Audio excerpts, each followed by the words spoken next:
পশ্চিমাদের চ্যালেঞ্জ জানিয়ে চলতি বছরই পঞ্চমবারের মতো রাশিয়ার প্রেসিডেন্ট হয়ে আরও ৬ বছরের জন্য মসনদে নিজের ক্ষমতা পাকাপোক্ত করেন ভ্লাদিমির পুতিন।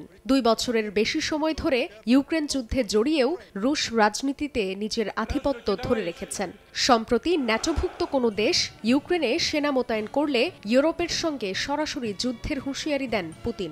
আর এতেই শঙ্কিত হয়ে পড়েছে ইউক্রেনের প্রতিবেশী পোল্যান্ড। পুতিনের ওই হুঙ্কারে দেশটির জনগণের মন থেকে রুশ ভীতি দূর হচ্ছে না বলে জানায় বিভিন্ন আন্তর্জাতিক গণমাধ্যম।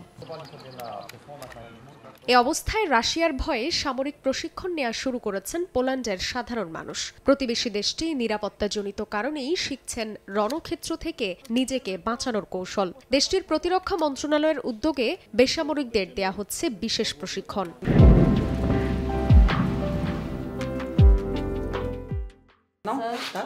অংশগ্রহণকারীদের সম্মুখ যুদ্ধে অংশ নেয়া, যুদ্ধের ময়দানে কিভাবে অস্ত্র চালাতে হয়, কিভাবে যুদ্ধ পরিস্থিতিতে নিজেকে শান্ত ও নিরাপদ রাখতে হয় তাও শেখানো হচ্ছে। প্রশিক্ষণটি ১৫ বছর ও তদূর্ধ্বদের জন্য। ট্রেন উইথ দি আর্মি নামের কোর্সে বিনামূল্যে শেখানো হচ্ছে অস্ত্র পরিচালনা সহ যুদ্ধের নানা কৌশল।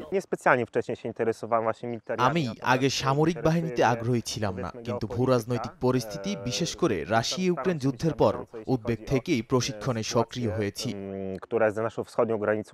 রাশিয়া ইউক্রেন যুদ্ধ শুরুর পর বিভিন্ন সময়ে নাগরিকদের জন্য একাধিক সামরিক প্রশিক্ষণের আয়োজন করে পোল্যান্ড। সম্প্রতি এসব প্রশিক্ষণে অংশগ্রহণের হার বেড়েছে বলেও জানানো হয়। এখন পর্যন্ত মস্কোর সম্ভাব্য হামলার ভয়ে অন্তত ২৩,০০০ মানুষ সামরিক প্রশিক্ষণ নিয়েছেন। জান্নাতুল সাদিয়া, সময় সংবাদ।